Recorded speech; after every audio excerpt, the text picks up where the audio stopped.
World News Today, brought to you by Admiral Corporation in behalf of Admiral distributors and dealers all over America and in many foreign lands. By shortwave broadcast direct from important overseas stations and leading news centers in our own country, CBS reporters are waiting to bring you first-hand news from the world's political and battlefronts. Now, here's Douglas Edwards. The Allies have turned back sharp German counterattacks at several points along the Western Line today. The British have captured the French port of Calais. General Eisenhower's headquarters has just told the Austrians by radio to prepare for the arrival of the Allies. Russian infantry advancing on a 50-mile front in Yugoslavia is nearing one of the Germans' main supply railroads in the Balkans. In Italy, the British Eighth Army has taken Savignano on the Bologna to Rimini Highway, and in South China, the Japanese have captured another important American airbase. Now for our first news direct from overseas, Admiral takes you to London. Larry Lasser reporting. After one short taste of truce, the German garrison at Calais decided that peace was pretty wonderful after all. The 4,000 Germans entrenched at Calais surrendered to the Canadians after fighting for only 6 hours following yesterday's 24-hour truce to evacuate civilians. After 4.5 days of bitter fighting, the Battle of Calais ended in an anticlimax. On Friday, the Canadians reached the outskirts of the Channel port itself, and the Germans asked for a truce to evacuate civilians. The truce lasted from Friday noon until noon yesterday. Some 20,000 French civilians were moved out of besieged Calais to camps outside the town. Nearly all the German truck drivers who removed the civilians from Calais refused to go back and fight again. By the terms of the truce, they were allowed to return to the garrison if they wanted.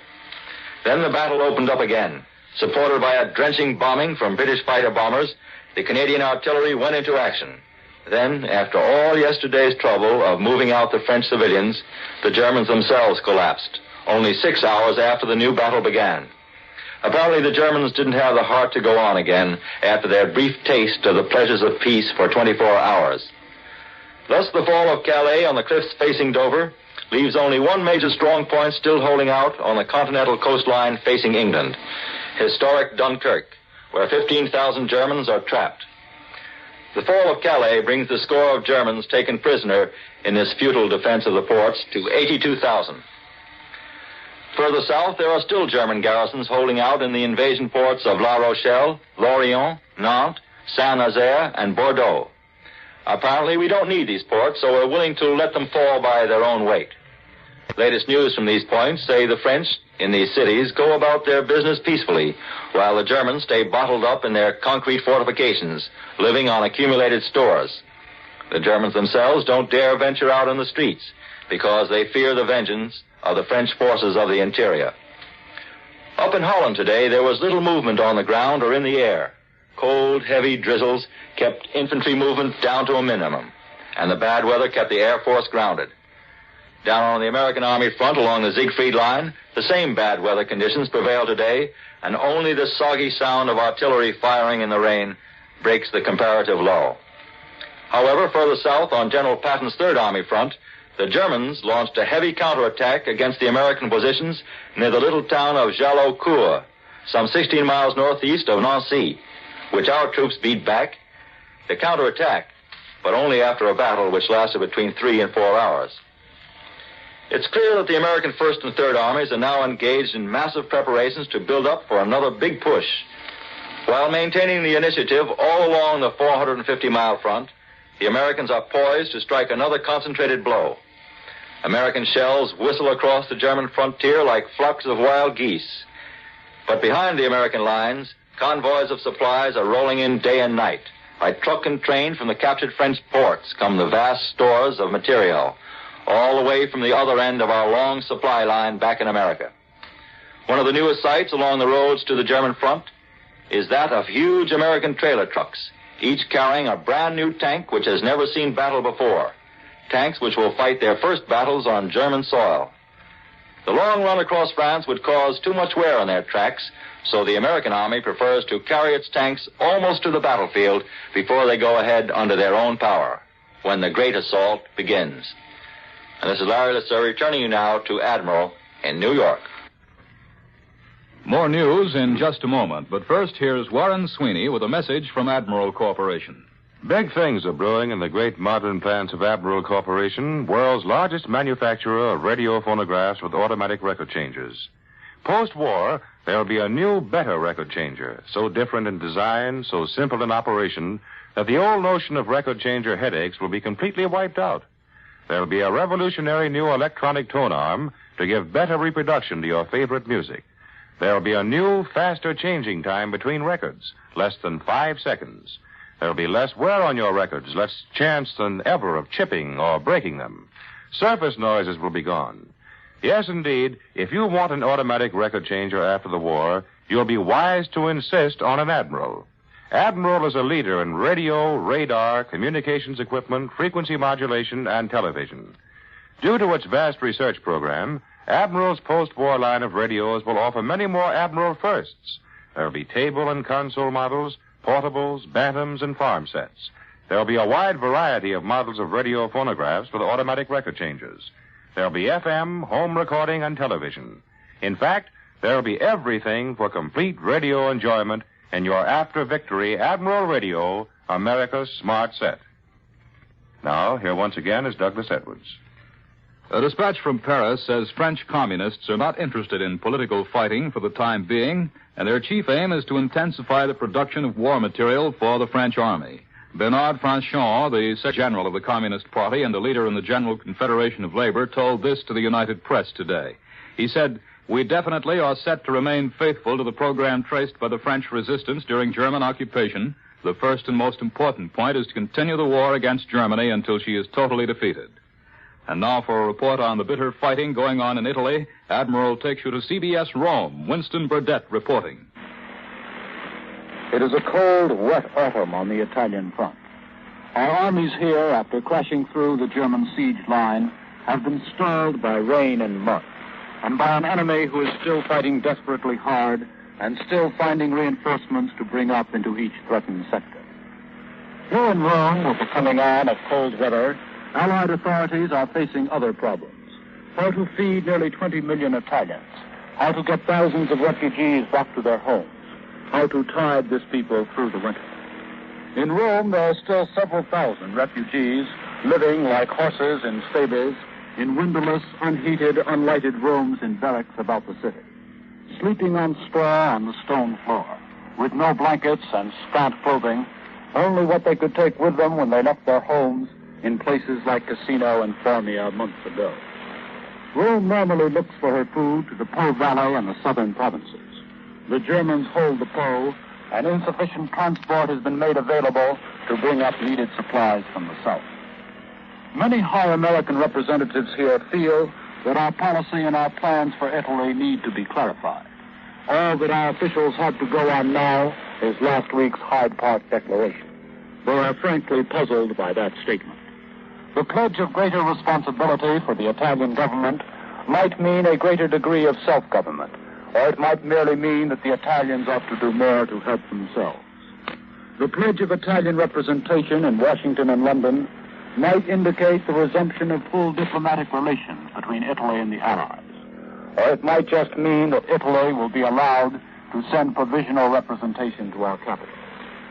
More technical experts are promised to help in Italian reconstruction. Officials here point out that we have a great many economic and industrial experts here already. What Italy needs is not more experts, but 2,000 trucks to help distribute food. The questions which Allied officials are asking now are these. How much shipping will be liberated to bring in what is needed to meet Italy's minimum food requirements? What transport will be made available in the country? What change will be made in the interregional rules which so far have badly hampered the distribution of supplies from one part of Italy to another? The Hyde Park Declaration has raised Italian hopes. Allied officials here feel that it will boomerang if it is not followed by concrete acts. And now back to Admiral in New York. Nowhere in the world is the risky art of putting men and material on enemy shores better practiced than in the United States Coast Guard. For an interview with a veteran Coast Guardsman, here is Bill Slocum, Jr.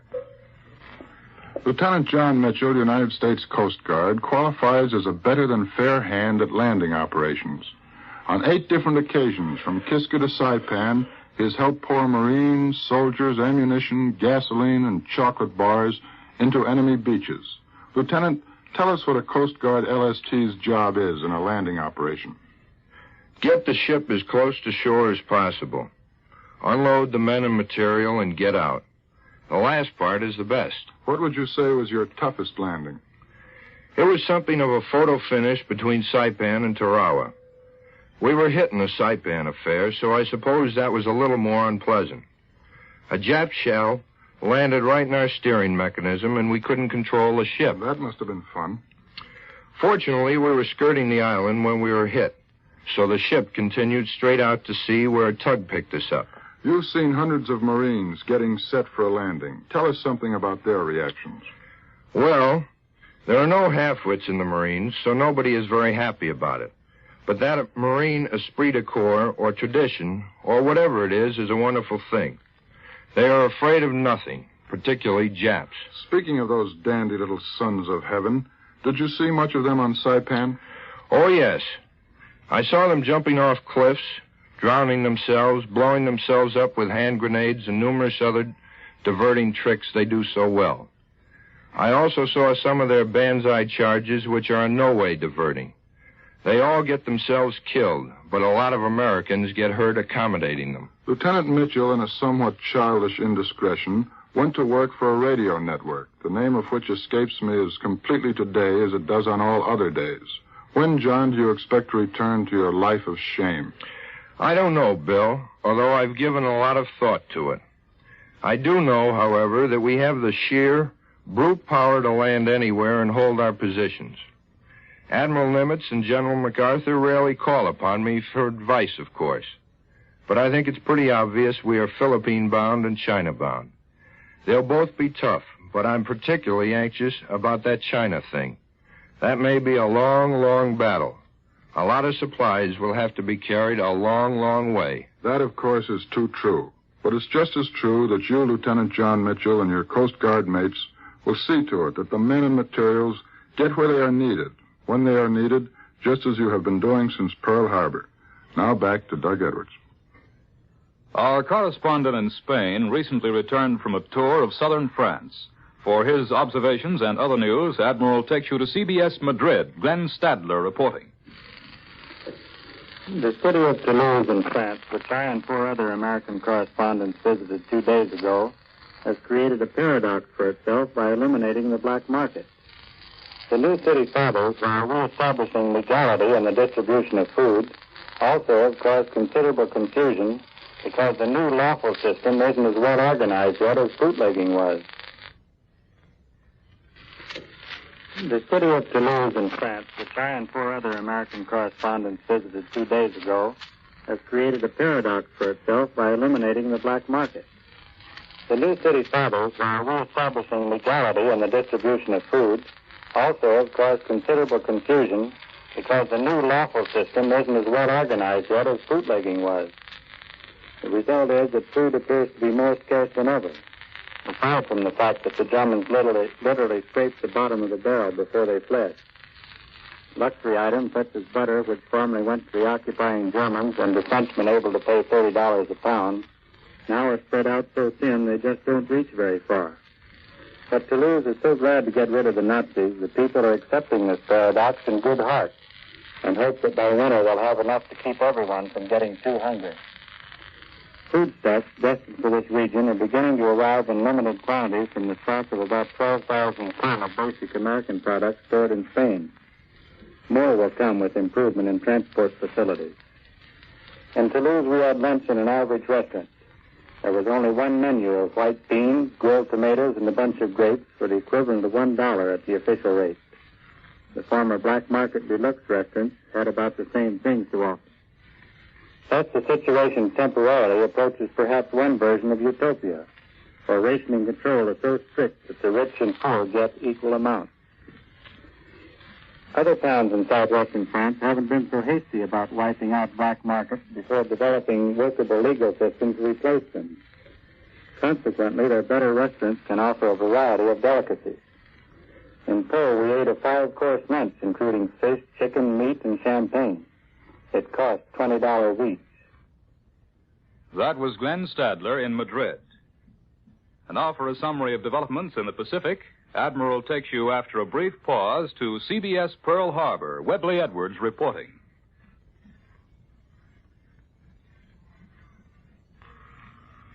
In the picture of world-shaking events, the little island of Peleliu in the Palau group does not loom very large. It is an oyster-shaped island, only about 6 miles long and 3 miles wide, flat and smooth on the southern end where the airfield is, with 2 peninsulas extending northward. On one of these peninsulas, the only bit of land on the island remaining to the Japs, United States troops are inching out the fight for the island in the face of Jap mortars and sawed-off naval guns in cave after cave, from which death is sprayed on the assaulting troops below.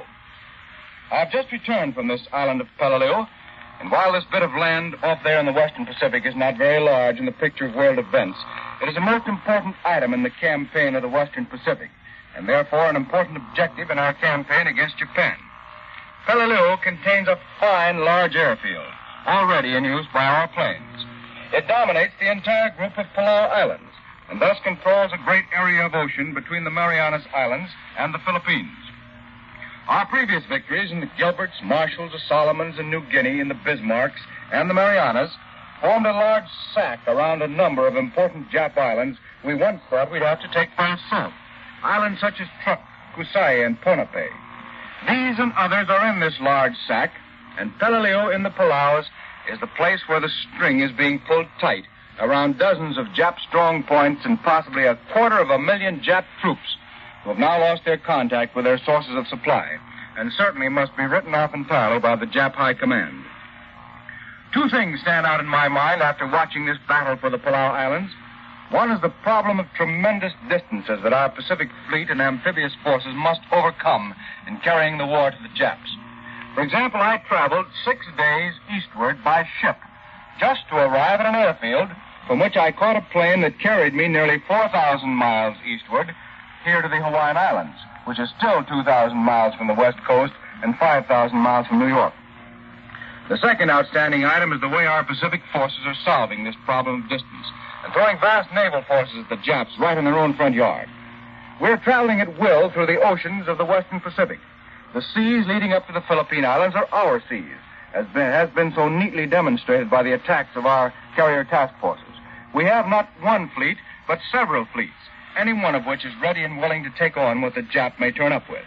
And yet, having just seen the stubborn way in which these strange little men dig themselves in and fight to the death, the manner in which the Jap command throws away lives by the thousands, and the dirty, wearying, bloody fight our Marines and soldiers must endure to kill these little men, it must be reported there's no quick and easy way to victory in the western Pacific. It's going to take us quite a while, even after we get the transports and additional troops from the European theater. This is Webley Edwards at Pearl Harbor. I return you to Admiral in New York.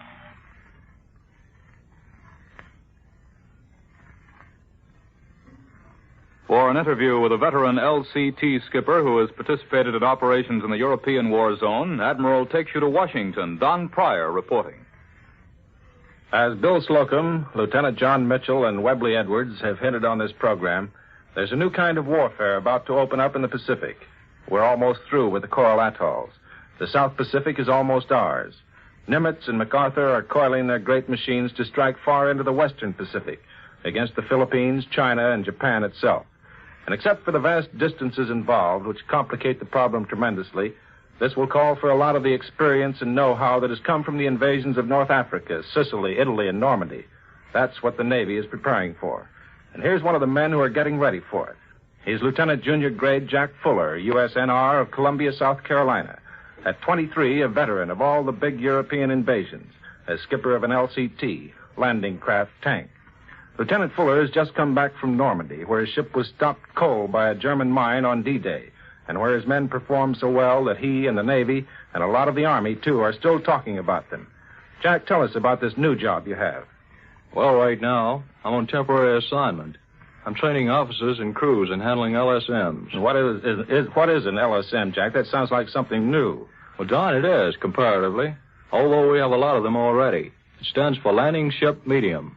Combines most of the best features of the LST, that's the biggest of the landing ships, the LCT, and the LCR, the Landing Craft Infantry.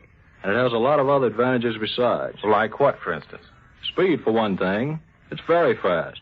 It can cover long distances. It can carry anything. And it's far more comfortable than any of the others.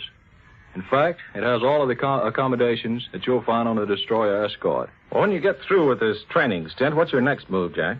Well, I hope to get my own LSM eventually and take her out to the Pacific. Well, you've been through a lot of landings already. What was the hottest? Well, it's probably a toss-up between Salerno and Normandy. Salerno was the worst in some ways. We were there a lot longer, about 7 weeks. Well, that was really rough, wasn't it? Plenty. An awful lot of good men were killed there. Well, but how about Normandy?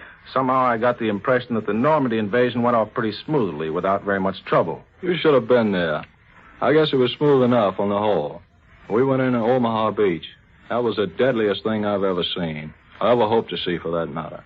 Before the day was over, the beach was covered with bodies, dead bodies, ruined tanks, and overturned landing craft. Well, your LST was one of those wrecks, wasn't it? How did that happen?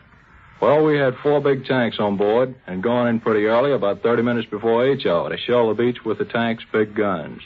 Then we circled back out, dodging around a bit to get out of the fire from the shore. And finally, we went in to hit the beach. Just off the beach, about 100 yards, we hit a sandbar and stuck there. The water was fairly shallow beyond the sandbar, so we launched the tanks. But just as the last one got away, the stern swung around and hit a mine. She sank fast. So we had to evacuate.